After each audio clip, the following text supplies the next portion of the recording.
Vamos chamar, então, agora a deputada federal do PT e presidente do PT também, Gleisi Hoffmann, para a gente conversar. Deputada, seja muito bem-vinda, é um prazer te receber aqui no ICL. Bom dia.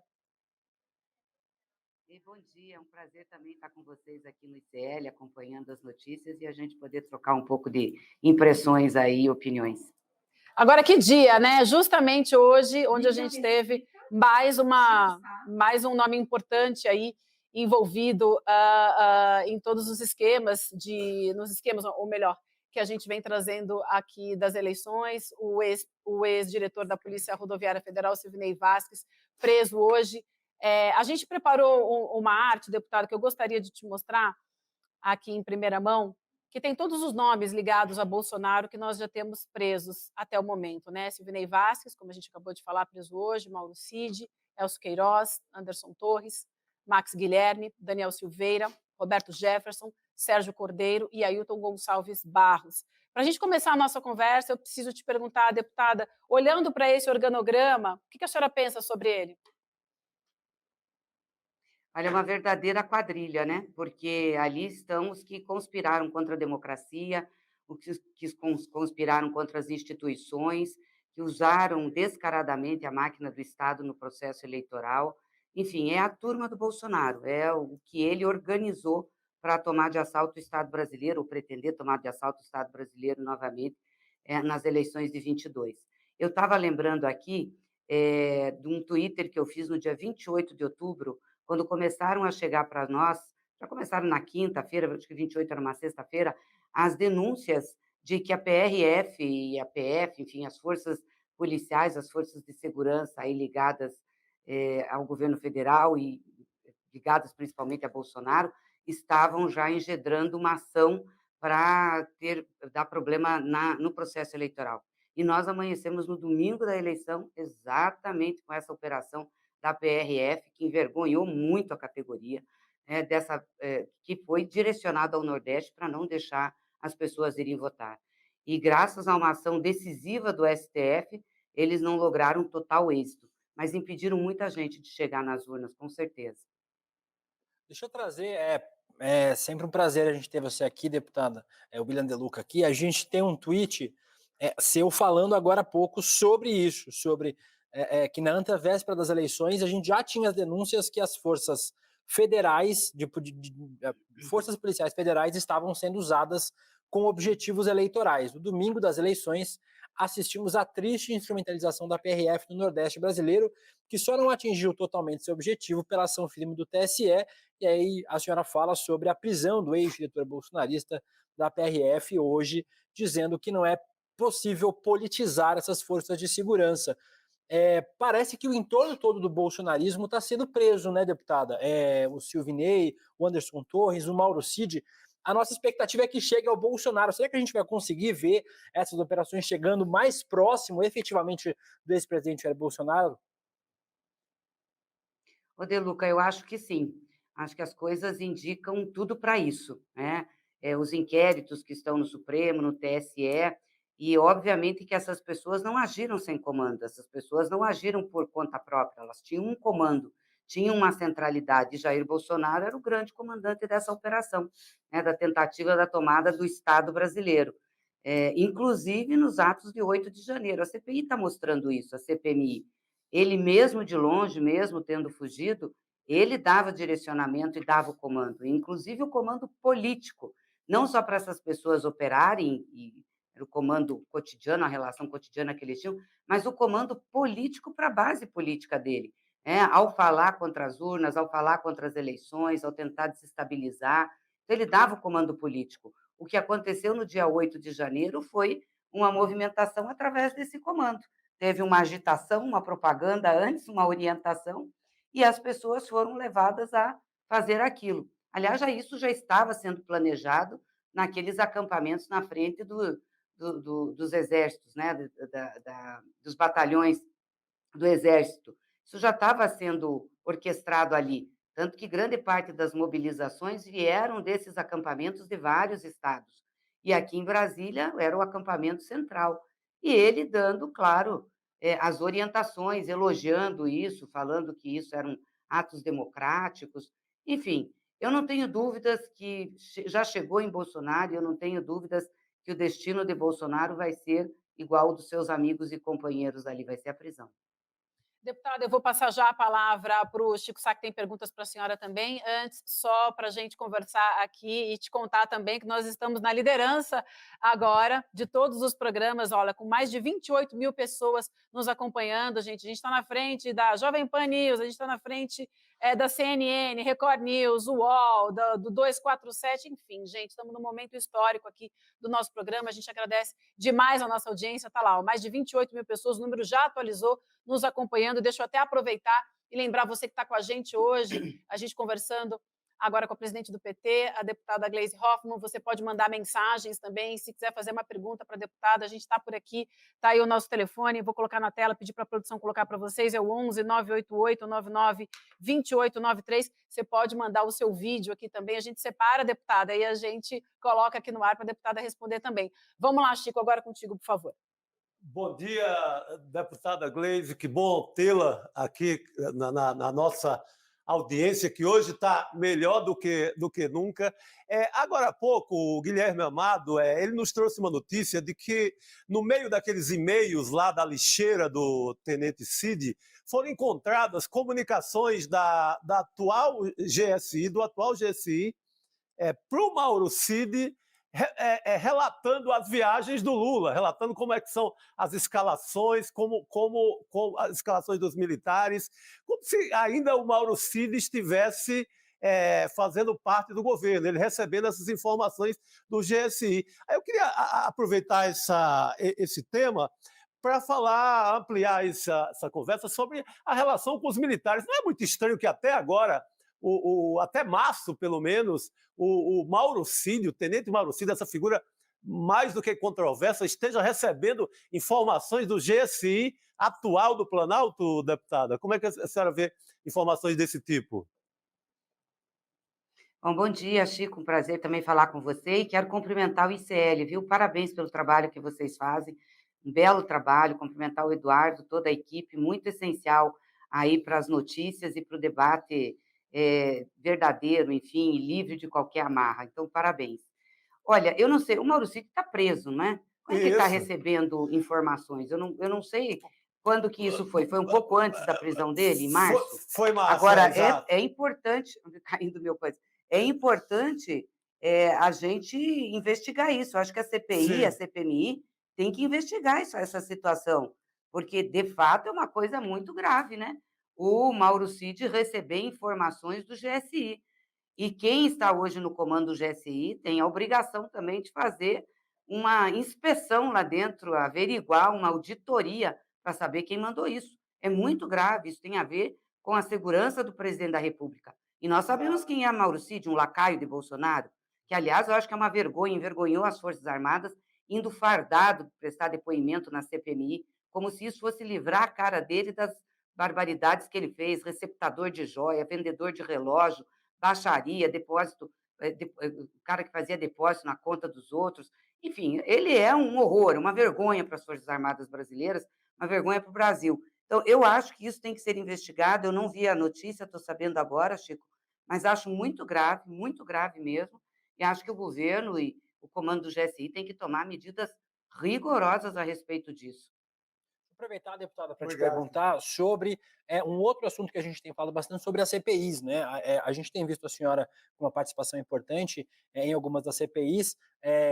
Há um certo controle do governo na CPI do golpe, na CPMI do golpe, mas nas outras há um comando quase integral da oposição. Eu queria saber como é que a senhora tem visto esses trabalhos. Ontem a gente teve o nosso Eduardo Moreira aqui falando em uma CPI importante das americanas. Como é que a senhora tem visto os trabalhos das CPIs que parece estar povoadas de bolsonaristas querendo não trabalhar, né? A gente tem visto, por exemplo, o seu colega de Câmara dos Deputados, Abílio Brunini, sempre atrapalhando os trabalhos nas CPIs. Queria saber como é que a senhora tem visto os andamentos, em especial na CPMI do golpe, que a gente tem considerado a mais importante em andamento na casa. Bom, a CPI do golpe acho que tem uma correlação de forças que mostra, enfim, o que tem que ser a política, porque, de fato, ali, se a gente não tomar medidas duras para defender a democracia, para punir quem fez o que fez no dia 8, e também os outros atos que antecederam o dia 8, vai ser muito ruim para o Brasil. Então, acho que a CPMI do golpe ela tem um papel fundamental nesse sentido. Infelizmente, as outras CPIs, principalmente a do MST, está sendo instrumentalizada pela extrema-direita e pelo bolsonarismo. Eu lamento que o presidente Lira tenha deixado fazer esse tipo de indicação.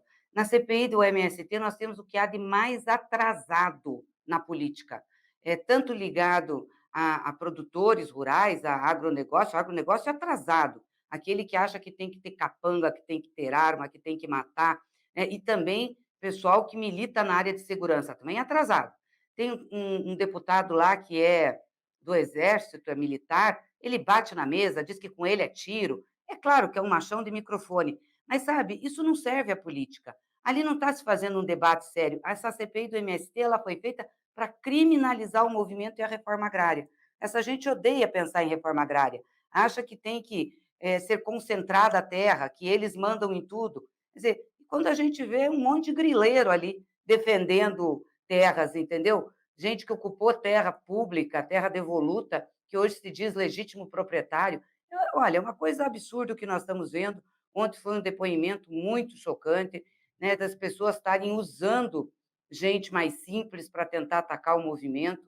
É muito ruim. Eu lamento que isso esteja acontecendo na Câmara dos Deputados e que a extrema-direita esteja tendo esse fôlego, porque nós vamos conseguir enfrentar a extrema-direita na CPMI do golpe, derrotá-los lá, puni-los, já tem gente presa, não tenho dúvida que a CPMI vai avançar nisso, só que, por outro lado, o Centrão dá apoio à extrema-direita para atuar nessas outras CPIs.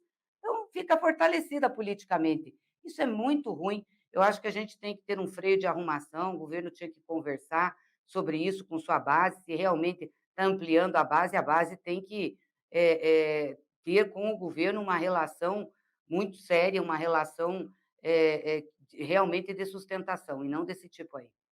Esse fôlego da extrema-direita que a senhora acabou de mencionar tem muito a ver com fake news também. A gente tem uma matéria assinada pela nossa querida Gabriela Varela e também a Naomi Matsui, do UOL, tá? É um levantamento do UOL que diz o seguinte, que a cada 5 propagadores de notícias falsas no Brasil, um pertence à classe política. E entre eles, gente, a maioria, metade pelo menos, é do PL. Então, tem muito a ver com o que a gente está falando agora. E como é que a gente combate isso? A gente está aí na metade do ano, já 6 meses de governo Lula, mas a gente ainda continua lutando contra fake news e, sobretudo, fake news que são trazidas pela classe política, pelos parlamentares, que fica mais complicado ainda, como combater isso dentro do parlamento. E só para adicionar, a Juliana Pois da é, Puma e eles também assina ainda essa matéria dizem... das fake news. Pois é, eu vi essa matéria, achei muito interessante, boa. Desde ontem a gente tem repercutido, porque é o grupo bolsonarista, né? Esse pessoal que faz a política para realmente desviar a atenção do que é verdadeiro, quando eles estão em situação difícil, como é o caso agora, está todo mundo no canto, gente deles presa, o Bolsonaro também acuado, inelegível, correndo risco de prisão, e aí eles vão para as redes sociais mentir. Eu acho que a gente tem que fazer a disputa política com essa gente, tem que mostrar o que é mentira. Por exemplo, eles passaram a campanha inteira dizendo que nós íamos fechar igrejas, que nós íamos perseguir pastores, que nós íamos banir a Bíblia, uns absurdos, umas barbaridades.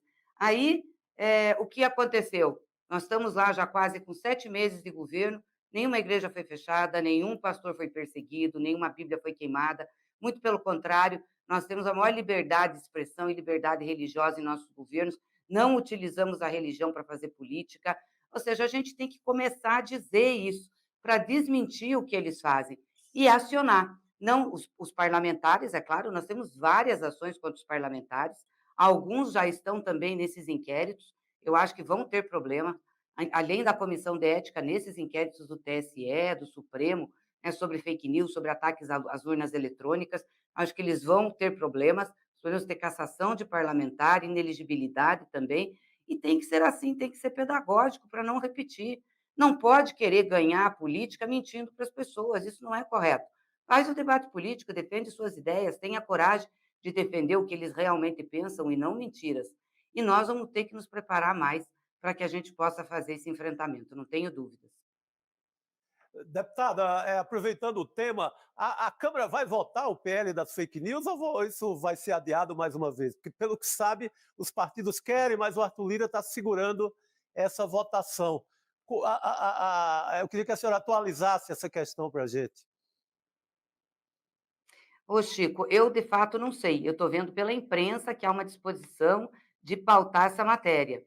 E, obviamente, se pautar, ela tem que ser bem discutida, porque nós já tivemos problemas da outra vez que nós pautamos. Não dá para misturar as coisas, direito autoral com remuneração. Eu acho que tem que separar para não ter problema. E fazer uma discussão séria com a sociedade, para que eles também não façam uma ofensiva de fake news dizendo que isso é censura. Não, não é censura. Mentir não pode, praticar crime não pode, entendeu? Tem regras de convivência nos meios de comunicação. A maioria, os meios de comunicação hoje que não da internet e das redes são todos regulados, rádio e TV tem regulação. E isso não quer dizer que tenha censura, tem que ter regras, né? E eu acho que isso é muito importante a gente estabelecer. Deputada, eu queria trazer um outro tema para a gente falar, que foi a morte de um jovem rapaz de 13 anos, ao que tudo indica, assassinado pela polícia na Cidade de Deus, no Rio de Janeiro. A gente tem uma foto.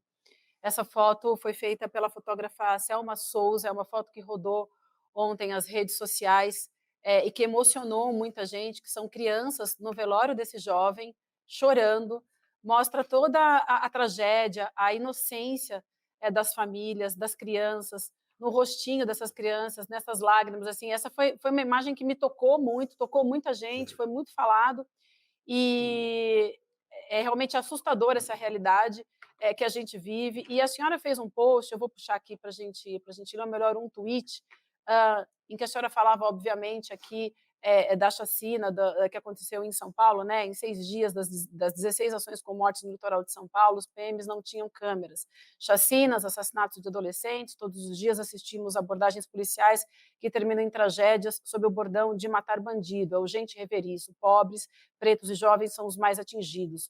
Os grandões do tráfico seguem livres. A senhora está falando aqui da operação que aconteceu em São Paulo, mas esse seu tweet tem muito a ver também com essa foto, com a morte desse jovem adolescente, dessa criança de 13 anos, pobre, preta, moradora da Cidade de Deus. E eu queria te ouvir falar um pouco também sobre como lidar com isso, nesse momento que a gente vive hoje. E a gente teve, né, pelo menos 46 mortes em 3 ações na mesma semana, né? Bahia, São Paulo e Rio de Janeiro. Olha, é muito difícil, viu, Vivi? Muito difícil e muito triste. A gente olha para essa foto, dá vontade de chorar, porque a dor está expressa ali, né? E é uma dor expressa de perda da pessoa, mas também de impotência, de o que vai fazer, estamos entregues a essa barbárie, né? Esse bordão que se usa de bandido bom, bandido morto, usado pelo Bolsonaro e por muitas autoridades das forças de segurança, ele leva a essa situação. Mata-se sem ver quem está matando. E eles têm a pachorra de dizer: ah, isso é efeito colateral, pelo menos matou o bandido. Eu estou perdendo meus microfones aqui. Pelo menos matou o bandido. Quer dizer, e causa dor imensa às pessoas, né? Uma tragédia. Eu queria saber se acontecesse isso com o filho deles, entendeu? Matar um efeito colateral matando um filho do Bolsonaro. O que ele faria? Um efeito colateral matando um filho do governador de São Paulo. O que ele faria? Do comandante da polícia militar. Quer dizer, claro que tem que ser punido quem matou um militar. Eu não estou aqui para fazer julgamento de policiais, a maioria também são pobres e trabalhadores, mas estão sendo coordenados com uma política de ódio e de extermínio que não pode dar certo na nossa sociedade. Isso é muito ruim, só gera violência, e é a maioria que morre preto e pobre, né? Então, eu coloco isso, eu queria saber como é que seria o efeito colateral com o filho do governador, um filho do Bolsonaro. O que eles diriam disso? Qual seria a situação que eles estariam? Então, a gente tem que parar com isso, não pode ser uma política de vingança. Acho que esse uso de câmeras nos uniformes dos militares é muito importante, né? Porque isso tem ajudado, inclusive, os próprios militares. Nós vimos que diminuiu, com o uso das câmeras, diminuíram a morte tanto da população de periferia como dos próprios militares. Então, nós precisamos ter essas regras, nós precisamos ter essas ações e precisamos rediscutir o modelo de segurança que a gente tem no país. Não é desse jeito que a gente vai combater a criminalidade, não. Nós temos que ter mais inteligência, mais operações de inteligência, mais operações de informações, né, e de ação integrada das polícias, do que esse tipo de ação. Vai para um lugar e atira a esmo e dane-se quem morrer.